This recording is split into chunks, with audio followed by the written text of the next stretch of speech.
Les visiteurs du soir, c'est votre émission de deuxième partie de soirée sur LN24. Place à notre grand dossier du soir, l'œil de la rédac. C'est avec vous, Olivier Boulenc. Olivier, on va parler de l'Iran puisque l'Europe pourrait inscrire les gardiens de la Révolution comme entité terroriste. Eh bien parfaitement, Jim. L'Allemagne, les Pays-Bas et la République tchèque sont pour. Et Paris s'est laissé convaincre. Question très simple, Olivier. Quelles seront les conséquences pour le régime de Téhéran s'il est inscrit sur cette liste? Eh bien, cette décision entraînerait la rupture de toutes les relations économiques avec les gardiens de la Révolution.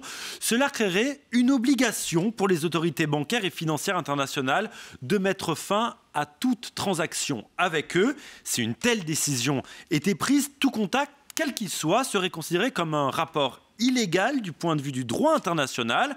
Cela pourrait aboutir à l'isolement de cette organisation et réduire grandement les marges de manœuvre de la République islamique et son influence sur des pays voisins de la région comme l'Irak, le Liban ou encore la Syrie. Après, Olivier, il y a un risque qui apparaît directement, puisqu'on va rappeler que sous Donald Trump, les États-Unis ont mis les gardiens de la Révolution sur la liste des entités terroristes. Finalement, si l'Europe tourne aussi le dos à l'Iran, Téhéran pourrait peut-être se tourner vers la Russie ou vers la Chine. Mais vous avez tout à fait raison, Jim, c'est le danger. Les sanctions établies sous Donald Trump avaient en fait pour objectif d'isoler les Européens dans leurs échanges commerciaux avec l'Iran. Des sanctions ont été prises, mais elles visaient surtout les entreprises. Là, nous sommes dans un cas différent, car ces sanctions européennes auraient pour but d'encourager un changement de régime. En fait, si l'Europe adopte cette motion, un front international composé de l'Australie, de la Nouvelle-Zélande, du Canada, de l'Amérique et de l'Europe se constituerait.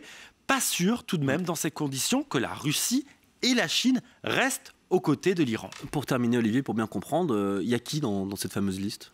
Eh bien, il y a de nombreuses organisations aujourd'hui. On retrouve par exemple Al-Qaïda, le groupe État islamique, le Hamas ou encore le PKK, cette organisation kurde en Turquie.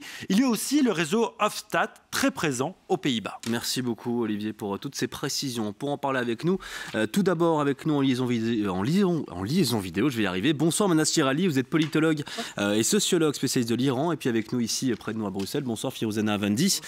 Figure bien connue évidemment des téléspectateurs d'LN24. Vous êtes sociologue, professeur émérite à l'ULB et sociologue, je l'ai déjà dit, spécialiste de l'Iran. Firouzana Avandi, commençons avec vous. Juste avant de parler des gardiens de la Révolution, un mot peut-être sur la situation actuelle. On en parle moins de l'Iran aujourd'hui, en ce moment. Est-ce que ça nous dit que la situation est différente? Est-ce que ça s'est calmé ou c'est juste qu'on en parle moins aujourd'hui? Je pense que la situation ne s'est pas calmée. On en parle moins parce que de toute façon, il y a toujours cette question de fatigue médiatique. Ce temps médiatique. Ce temps médiatique, comme vous l'appelez, oui. C'est-à-dire que on en a déjà beaucoup parlé, donc les médias tournent leur regard vers autre chose. Cela étant, c'est aussi parce que les manifestations ont changé de forme. On a moins ces grandes manifestations en plein jour avec des voiles qu'on brûlait et des grandes processions en quelque sorte. D'abord parce que la vie doit continuer, puis parce que les répressions ont été très grandes, les arrestations, les exécutions.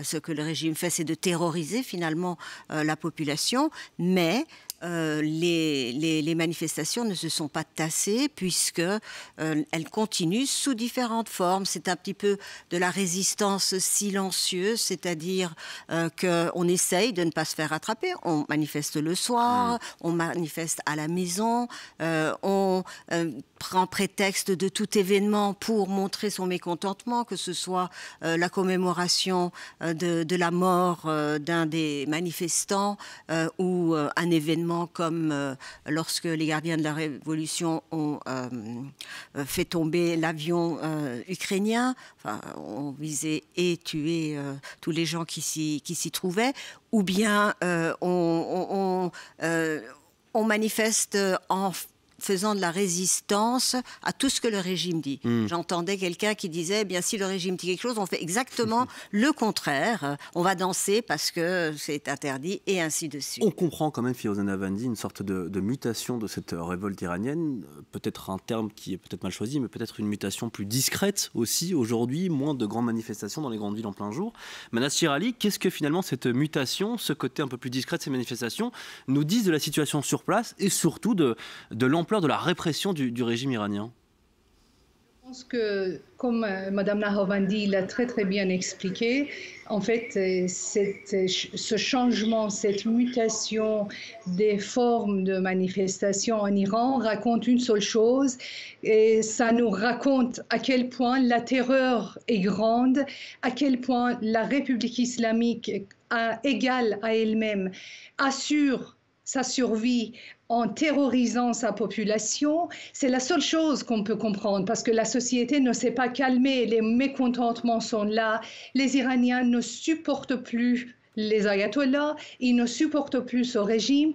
La seule chose que ce silence pourrait nous raconter, c'est la grandeur des crimes contre l'humanité qui sont en train d'être commis en Iran. Parlons de notre sujet à présent, si vous voulez bien, mesdames. Commençons avec vous, Firooza Nahavandi. La question qu'on se pose ce soir, elle est très simple. Faut-il inscrire ou non les gardiens de la Révolution sur la liste des organisations terroristes par le Parlement européen? Avant de parler des conséquences, personnellement, et ceux qui sont dans la télévision, je suis sûr qu'ils pensent comme moi, on a du mal à s'imaginer finalement à quoi ça ressemble les gardiens de la Révolution. On parle de quoi? D'une milice qui se balade en rue et qui va repérer un voile mal mis. Comment est-ce que vous pourriez nous expliquer concrètement de quoi on parle quand on parle des gardiens de la Révolution? Alors, on parle beaucoup des gardiens de la Révolution, j'y reviendrai, mais il y a plusieurs forces de répression en Iran, il n'y a pas que les gardiens, disons que c'est les plus importants. En fait, c'est une force paramilitaire qui a été mise en place par l'ayatollah Khomeini dès son arrivée à peu près au pouvoir, dans la mesure où il ne faisait pas confiance en l'armée pour sa protection. Donc c'était sa milice privée presque. Presque. Et on est finalement dans un pays où il y a une milice privée qui est le soutien du régime, avec en plus tous les avantages qu'il leur a donnés, à savoir que c'est une milice qui a pris petit à petit un autre rôle que celui de protection, et puis il y avait aussi le rôle qu'ils avaient joué dans la guerre contre l'Irak, et il est devenu le principal acteur de prédation des richesses de ce pays, à savoir que c'est un acteur économique essentiel aujourd'hui, qui contrôle une partie du PIB, qui contrôle 50% au moins de l'économie, tout cela dans l'opacité totale. Ne devant rendre compte à personne, et sauf au guide en direct lui-même, et faisant des investissements un petit peu partout dans le monde, ce qui aggrave ou alimente la corruption qui aujourd'hui caractérise ce pays. Manas Shirali, du point de vue des Iraniens, justement, qu'est-ce qu'ils se disent quand ils croisent parfois des gardiens de la Révolution? Est-ce qu'ils sont craints, par exemple, par les Iraniens, ces gardiens de la Révolution? Écoutez, ce sont le bras armé du régime, c'est l'armée parallèle à l'armée nationale, ce sont les généraux des Pasdaran, les soi-disant généraux de Pasdaran qui gouvernent ce pays depuis maintenant plusieurs années, voire une dizaine d'années. Donc les véritables dirigeants de ce pays, ce sont les milices ou les généraux de Pasdaran, de l'armée révolutionnaire. C'est une armée parallèle avec l'armée classique. Comme ça vient d'être expliqué, en fait, Khomeini, quand il est arrivé, il n'a pas aboli complètement l'armée nationale, l'armée classique. Il a coupé la tête à l'armée classique et il a construit une armée parallèle à côté. Donc, les Pasdarans sont armés jusqu'aux dents, les Iraniens sont à main nue, ne peuvent pas faire face à un régime qui a deux armées à sa disposition et plusieurs milices, plusieurs groupes paramilitaires dans toute la région, et à chaque fois il a besoin de réprimer les manifestants, il fait appel à ces mercenaires régionaux. Donc la situation des Iraniens est particulièrement difficile. Moi personnellement, je ne vois pas du tout que la colère du peuple puisse faire bouger ce régime. Les Iraniens ont besoin de l'aide internationale, c'est évident. C'est pour ça, Firooza Nahavandi, que c'est important politiquement de le faire, et que ça a du sens, qu'au vu de la révolte iranienne, et je cite là-dessus Manas Shirali qui le dit, ne sera pas suffisante pour renverser un régime. Il faut un apport extérieur, il faut notamment un durcissement des sanctions, mais aussi passer par ce genre de décision d'inclure justement les gardiens de la Révolution comme organisation terroriste aux yeux du Parlement européen. En tout cas, il faut un soutien extérieur. Quelle forme ce soutien peut avoir, il faut en discuter. Mais ce qu'il y a d'intéressant avec le fait d'écrire les corps des gardiens de la Révolution dans les groupes terroristes, c'est leur couper encore plus leur financement. Et c'est ça qui est intéressant, parce que ils sont à la base de la corruption. Ils ont, comme je le disais, investi partout. Et donc, il faut essayer de les affaiblir économiquement, ce qui serait déjà un pas. Maintenant, il y a d'autres éléments qui peuvent montrer la solidarité occidentale avec les Iraniens, mais on est malheureusement aussi devant un régime qui n'a que faire de tout ce que l'on met, ou ce que l'on dit surtout à l'extérieur. Il est habitué aux sanctions depuis 1979. On va y revenir sur la liste des sanctions. Et donc, il est d'une certaine manière immunisé. Il a essayé effectivement d'établir, de contourner, et ils ont réussi aussi de contourner un certain nombre de sanctions avec l'aide de pays dont vous avez parlé à l'extérieur. Mais les soutiens du pays sont en train aussi de s'affaiblir. Mais justement, est-ce que les manifestants sur place, ils se sentent épaulés par les pays étrangers, par la diaspora étrangère, ou est-ce qu'ils se sentent isolés? On a du mal à savoir ça.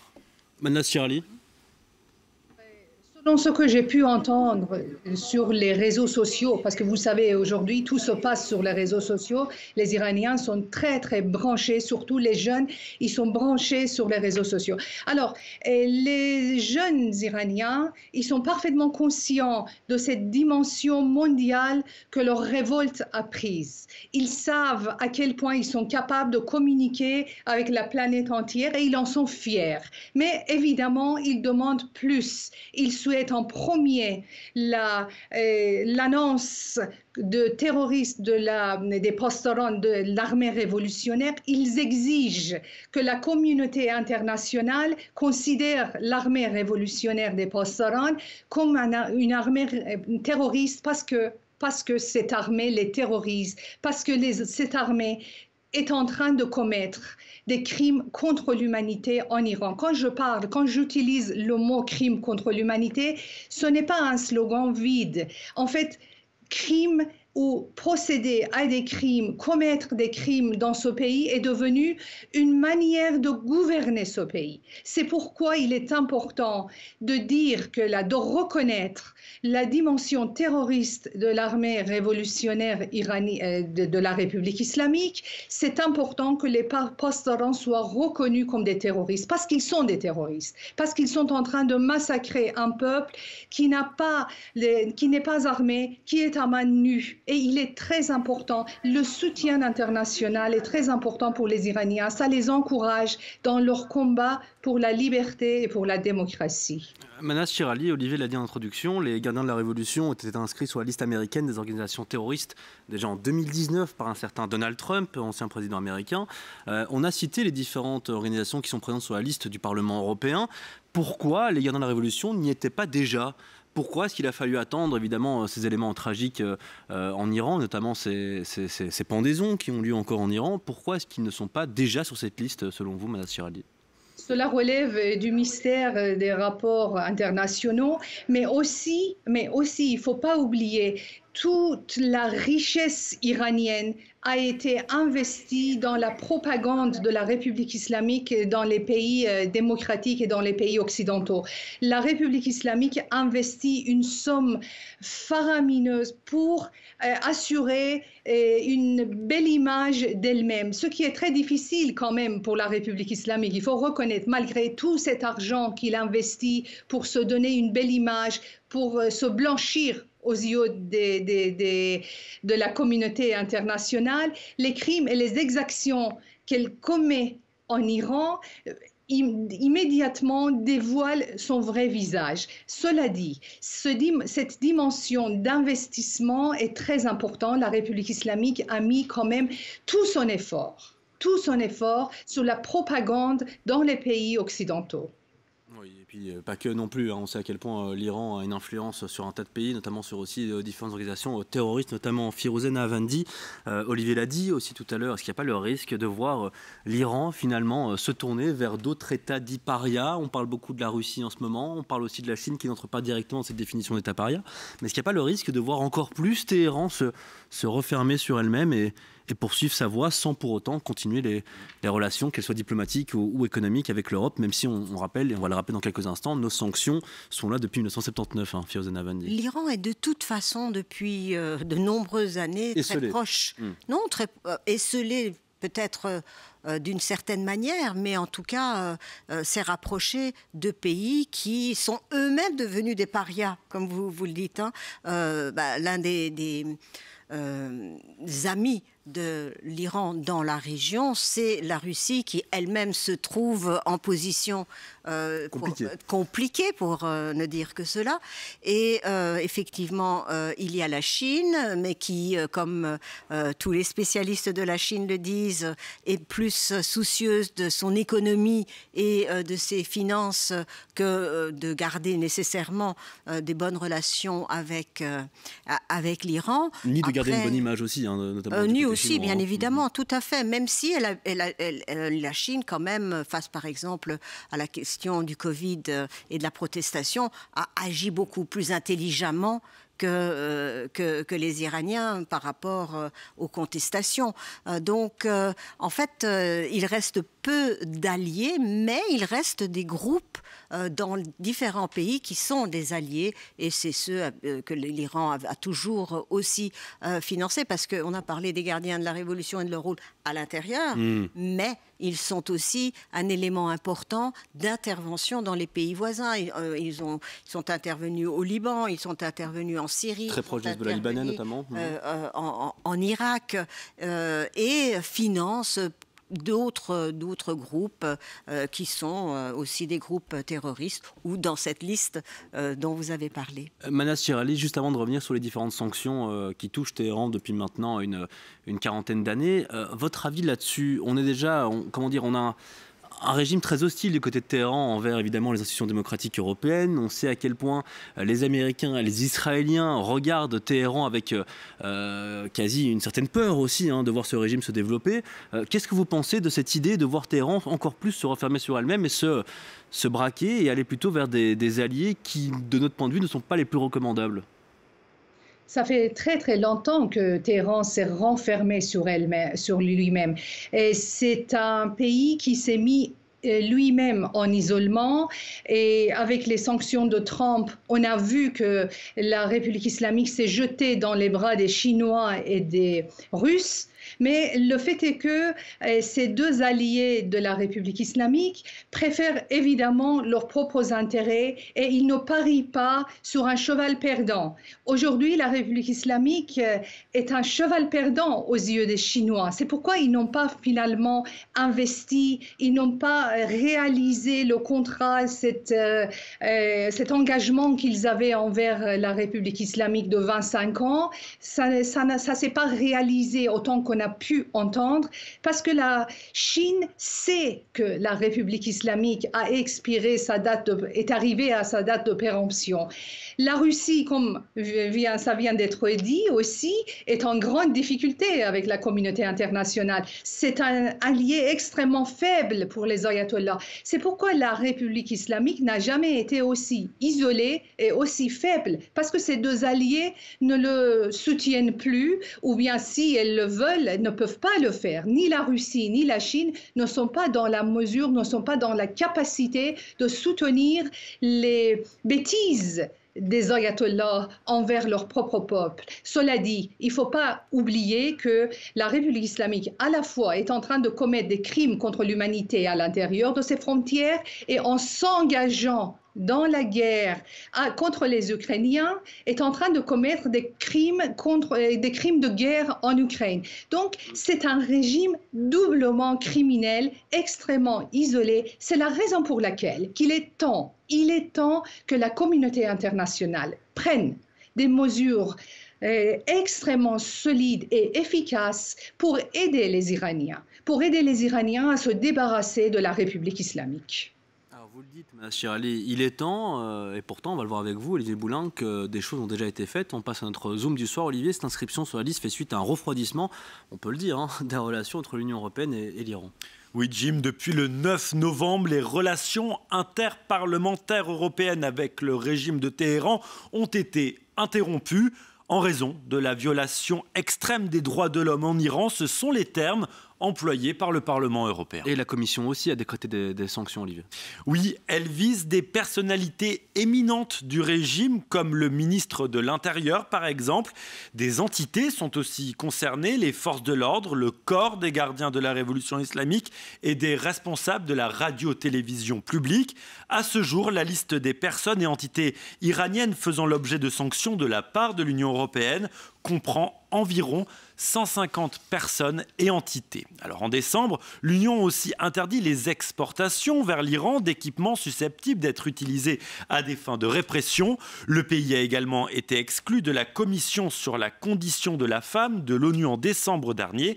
Eh bien, toutes ces sanctions, en fait, viennent s'ajouter à celles qui existent déjà depuis des années. Elles privent l'Iran d'investissements étrangers et de nombreux médicaments, par exemple. Merci Olivier. Firuzan Avandi, pardon à l'avance d'être aussi cynique, mais qu'est-ce que ça change, une sanction de plus, finalement, qui va occuper peut-être la 20e ligne des sanctions qu'on a à l'encontre de Téhéran? Corrigez-moi et j'espère que vous allez me corriger. Non, mais je pense qu'il y a des sanctions qui peuvent étouffer la République islamique par l'impact qu'ils ont sur leurs finances. Et là, par exemple, les couper de leurs biens et de leurs investissements, ce serait déjà une très bonne chose. Une fois que un groupe est inscrit dans la liste des groupes terroristes, il peut être poursuivi partout et aussi ses proches peuvent être poursuivis parce qu'il ne faut pas oublier que ce régime étouffe les Iraniens à l'intérieur, mais la famille des proches du régime et des gens du régime vit à l'extérieur, dans le luxe et à l'occidental, ce qui est réprimé en Iran. Et c'est pour ça aussi que je voulais juste ajouter par rapport à tout ce qui a été dit, que, puisque vous aviez parlé de cela, le rôle de la diaspora. Les Iraniens savent effectivement que la diaspora est à l'extérieur. Et ce qui est intéressant, c'est de voir que, alors qu'à l'intérieur, les manifestations changent de forme, à l'extérieur, elles deviennent de plus en plus importantes, ne serait-ce que si on regarde ce qui s'est passé lundi à Strasbourg, et puis il y a d'autres, et il y a des manifestations tout le temps de la diaspora, et c'est cette diaspora également qui peut faire pression sur les différentes institutions qui peuvent prendre des décisions. Et il ne faut pas oublier, quand je regarde les différents parlements européens, il y a des Iraniens partout, non pas aux commandes nécessairement, mais il y a des députés iraniens. Et c'est comme ça que la Suède, entre autres, joue un rôle important. Et ça, c'est vrai pour tous les pays européens. Donc cette diaspora, elle a quand même un rôle important. Manas Chirali, je vais rester, on va le dire, un petit peu dans le cynisme. Qu'est-ce qu'on espère avec ces sanctions? Pourquoi est-ce que cette sanction, plutôt qu'une autre, pourrait faire plier le régime? Est-ce qu'on est naïf sur le coup, ou est-ce qu'on n'a pas le choix? Est-ce qu'on est obligé d'accumuler comme ça ces sanctions pour tenter à la fois d'avoir un soulèvement qui vient de l'intérieur, puisqu'on le sait, ces sanctions vont quand même étouffer économiquement l'Ukraine, l'Iran. Qu'est-ce qu'on espère finalement en inscrivant peut-être ces gardiens de la révolution sur la liste des organisations terroristes du côté du Parlement européen? C'est très important, cette annonce cette inscription de gardiens de la Révolution. Et je pense qu'il ne faut surtout pas sous-estimer la force des sanctions, parce que c'était quand même grâce à ces sanctions, à ces dernières sanctions, à celles de Trump, qu'on a pu comprendre à quel point la nature, on s'était trompé sur la nature de la République islamique. Jusqu'à là, jusqu'aux sanctions de Trump, on pensait toujours que la République islamique était un régime idéologique, qui avait des soldats idéologiques. Mais suite aux sanctions de Trump, lorsque les trésors de l'Iran, de la République islamique se sont vidés, on a très vite compris que la République islamique n'est pas un régime idéologique parce que ces soldats sont des simples mercenaires dans la région et une fois qu'ils n'ont pas reçu leur argent, leur salaire, ils ne sont pas prêts pour défendre la République islamique. Ça, c'était quand même une dimension extrêmement importante que les sanctions de Trump nous ont montré à quel point la République islamique est un château de cartes qui s'effondre une fois qu'il n'a pas d'argent pour payer ses mercenaires. La seule chose qu'on attend, c'est que la communauté internationale coupe l'argent de la République islamique, coupe le salaire des mercenaires de la République islamique. C'est extrêmement important. C'est la raison pour laquelle l'inscription de l'armée révolutionnaire des post-Iran sur la liste des terroristes transforme automatiquement la nature de la République islamique en nature de l'État islamique de Daesh. Il n'y a pas beaucoup de différence entre la République islamique et l'État islamique, entre Daesh et la République islamique, sauf ce n'est que la République islamique est nettement plus terrorisante, nettement plus violente et cruelle envers son peuple et ils ont largement dépassé les limites de cruauté à l'intérieur de l'Iran par rapport aux soldats de Daesh. Donc, l'inscription de l'armée révolutionnaire des post-Iran sur la liste des terroristes transforme automatiquement la République islamique en un État illégitime comme Daesh. En tout cas, des mots très forts, évidemment, Manal Chirali. Pour terminer cette discussion, je propose qu'on passe à notre info en plus. Je me tourne vers vous, Olivier Boulin. Olivier, autre actualité, mais directement liée, évidemment, l'Iran a menacé Charlie Hebdo, Olivier. Oui, et cela fait suite à ce numéro du journal satirique, un numéro consacré aux gardiens de la Révolution. Alors un appel a été lancé par le journal aux caricaturistes du monde entier. Regardez cette une, les dessinateurs flanquent une raclée au Mollah. Mollah, retournez d'où vous venez. Le message est assez clair. Eh bien, le chef des gardiens de la Révolution a réagi à ce numéro. Il a menacé les auteurs des dessins publiés. Il leur a conseillé, je cite, de se pencher sur le sort de Salman Rushdie. Pour rappel, l'auteur des versets sataniques a été victime d'une attaque terroriste l'été dernier. Il était sous le coup d'une fatwa lancée par le régime islamique en 1989. Merci Olivier. Firuzan Navandi, qu'est-ce qu'il représente Salman Rushdie aux yeux des Iraniens aujourd'hui? Est-ce qu'on le perçoit comme ce symbole finalement de mise en danger du régime? Comment est-ce qu'on le perçoit? En tout cas, le régime essaye de faire référence à l'un des actes encore de crise provoqué par l'ayatollah Khomeini. C'était à l'époque l'ayatollah Khomeini qui avait condamné à mort Salman Rushdie pour avoir blasphémé dans son livre les versets sataniques. Une histoire assez longue, mais pour la majorité de la population, je ne suis pas sûre que tout le monde connaît Salman Rushdie. Mais donc, c'est malgré tout, pour le régime, c'est un symbole de la répression. Il ne faut pas oublier, je vais être brève, que ce régime, depuis toujours, depuis le début, assassine à l'extérieur de ses frontières. Et donc, il est capable de toutes sortes de méfaits. Et les menaces qu'il a aujourd'hui à l'encontre, même des gens qui habitent à l'étranger, sont énormes. Et justement, parlons-en encore un tout petit peu, puisqu'on peut parler du cas d'Olivier de Castel, cet humanitaire belge qui est emprisonné en Iran, qui a été condamné à 40 ans de prison, 74 coups de fouet, si je ne dis pas de bêtises. Manal Chirali, on parle par rapport à Olivier de Castel, ce belge emprisonné en Iran, d'un échange avec un diplomate iranien qui est considéré ici, qui est qualifié de terroriste, qui prévoyait une attaque à Paris. C'est un rappel aussi pour nous dire, Manal Chirali, que ce qu'il se passe là-bas peut aussi avoir de sérieuses conséquences sur ce qui se passe ici, en Europe. De toute façon, c'est un régime terroriste. Quand vous êtes en face d'un régime terroriste, ça fait partie de sa nature. Il terrorise ses propres ressortissants à l'intérieur de ses frontières et les ressortissants des autres pays dans les pays libres et démocratiques. Donc, c'est tout à fait, je l'ai dit déjà, la République islamique est égale à elle-même. Ça fait 43 ans qu'il assure sa survie en terrorisant les Iraniens et la communauté internationale. Évidemment, on restera attentif à Olivier Van de Cassel, sa situation avec une émission spéciale qui est consacrée à son cas, évidemment, ce vendredi soir. Ce sera avec Nicolas Pipin. Merci beaucoup, Manascher Ali. Merci beaucoup, Firuzana Avandi, toujours disponible pour nous dès qu'il est question de l'Iran ou d'autres sujets. Quant à nous, on va poursuivre cette émission. Les jeunes membres du club des Amis de Spirou vont oser défier l'occupant nazi en créant un journal de BD satirique. Découverte du tome 1 de la BD Les Amis de Spirou, intitulé Un ami de Spirou est franc et droit. Ce sera juste après ceci avec l'un des scénaristes, Jean-David Morvan, sera avec nous juste après cette page de publicité. À tout de suite.